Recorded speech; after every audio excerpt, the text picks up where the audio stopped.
What is up, guys? Welcome back to another video. Now, this isn't just one channel's video, this is a collab, alright? This is a collab between Alternate Solutions and ComputerCrafter. And if you're from Alternate Solutions, you must be wondering who I am, right? Oh, I'm a special guest! Hello, I am Arnav, my YouTube channel is ComputerCrafter. Alternate Solutions asked me to create a video for them, so here it is. So, before we get into this video, don't forget to like this video on both channels and subscribe to both channels. It'll do both of us a great favor. Alright, so now, today, it's a math video, of course, because we're partnering with Alternate Solutions. We'll be going over the United States Online Junior Math Olympiad Problem 4 of 2020. Yeah, not USAJMO, USOJMO, because now we're not the United States of America, we're the United States Online, right? Yeah. Oh, mind that. Okay, that was a bit cringy. Alright, so it's a geometry problem you can see here. Let's get right into it, guys. Alright, so let's read it. Let ABCD be a convex quadrilateral inscribed in a circle and satisfying DA is less than AB, which is equal to BC, which is less than CD. Points E and F are chosen on sides CD and AB such that line segment BE is perpendicular to line segment AC, and line segment EF is parallel to line segment BC. Prove that FB equals FD. Alright, it's only a JMO problem 4, and this seems a lot like angle chasing. So first, let's draw the diagram. Actually, I'm gonna draw a circle.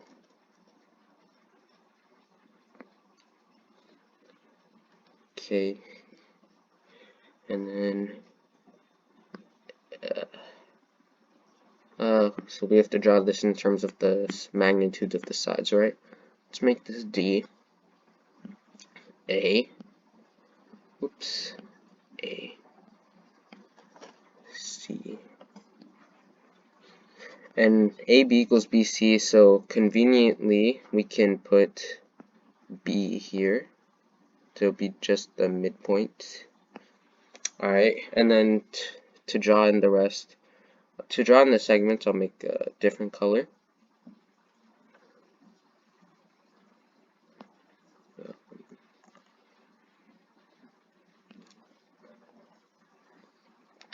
Looks like DA is parallel to BC, but it's not because this is a random quadrilateral case, so just mind that issue.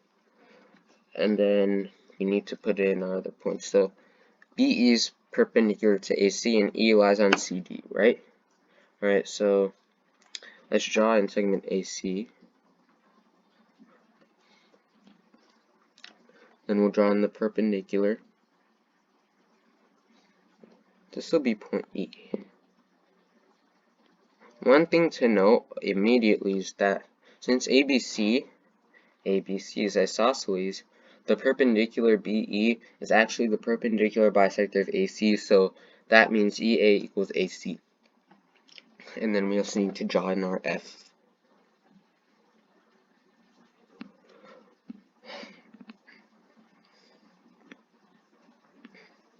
Oops.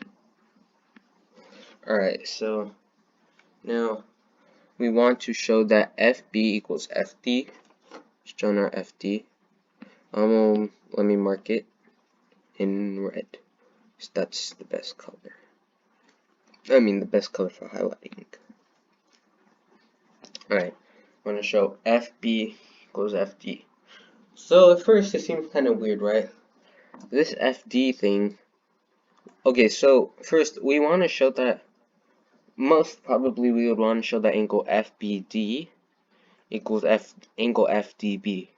So angle FBD is easy enough, right? Because angle FBD is equal to angle ABD, which is just the angle in this circle, and then that's just up to our original conditions. So hopefully that should be easy enough to deal with. So let's write over here angle FBD. So let me write the stuff in green.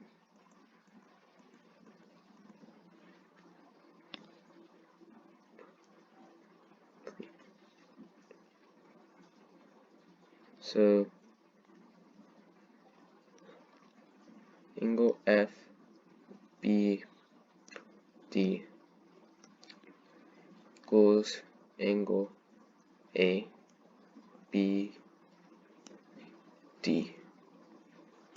right? Now we also need angle FDB. FDB seems kind of hard at first, right? It's FDB is not equal to angle ADB. FDB is some point over here, right? But one thing that might help is expressing FDB as a difference of two angles, right? FDB is equal to angle ADB minus angle ADF, or angle FDB equals CDF minus CDB, sorry. Alright, so let's say it's CDF minus CDB. I'm sure if we write it the other way, ADB minus ADF, the solution sets will be similar, but when I solved this problem originally, I wrote it as CDF minus BDF. Okay, so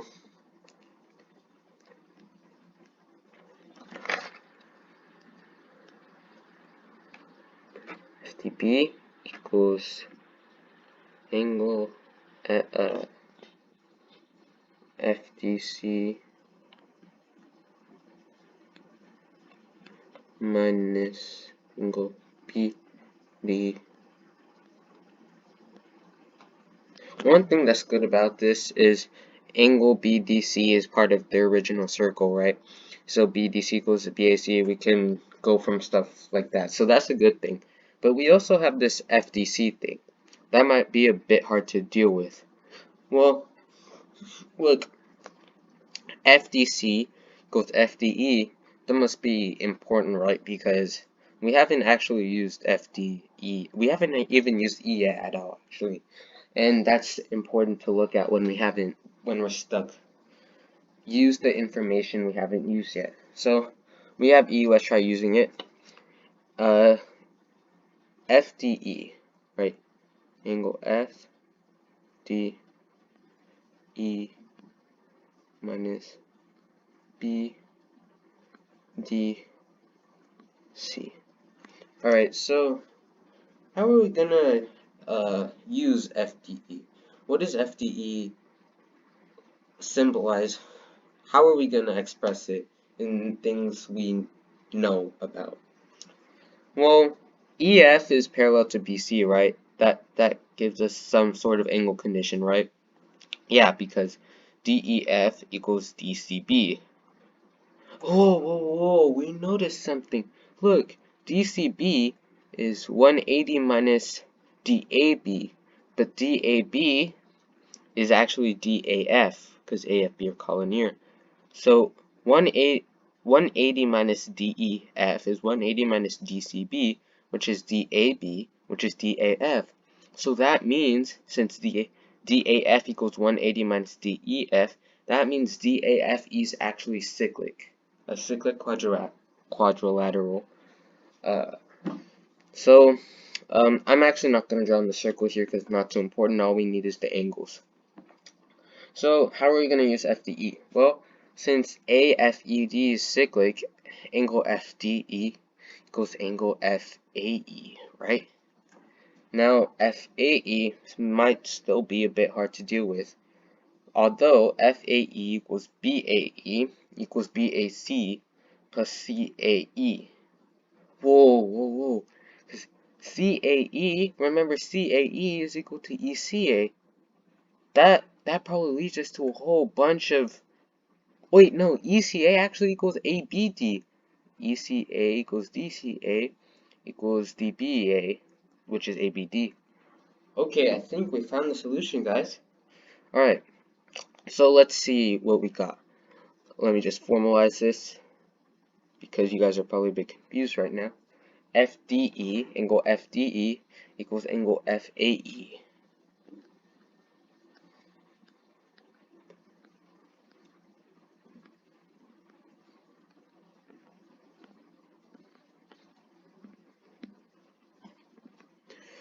But angle FAE, let's see if we can scroll down. whoops, pen, FAE equals, FAE equals BAC plus CAE, right? So,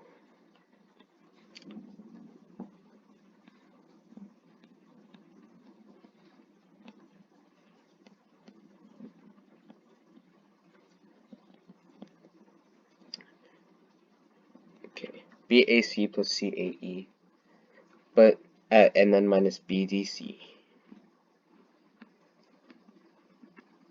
But wait, there's more. Remember, BDC is equal to sorry about that, is equal to angle BAC. So that means BAC here and BDC cancel out, so we're left with angle CAE. And then remember again, since AE equals EC, we have EAC isosceles, right? So CAE actually equals ECA.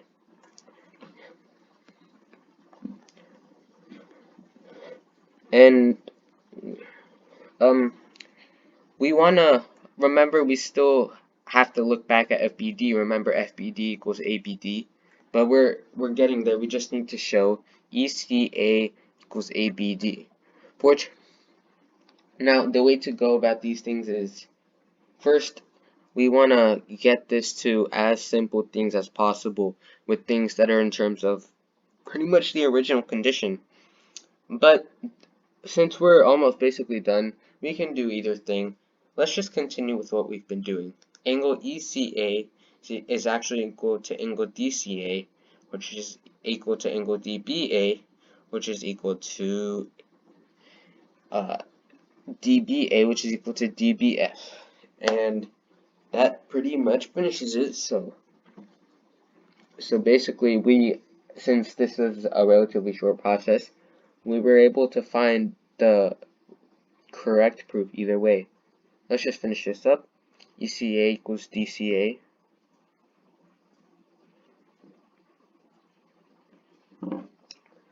Equals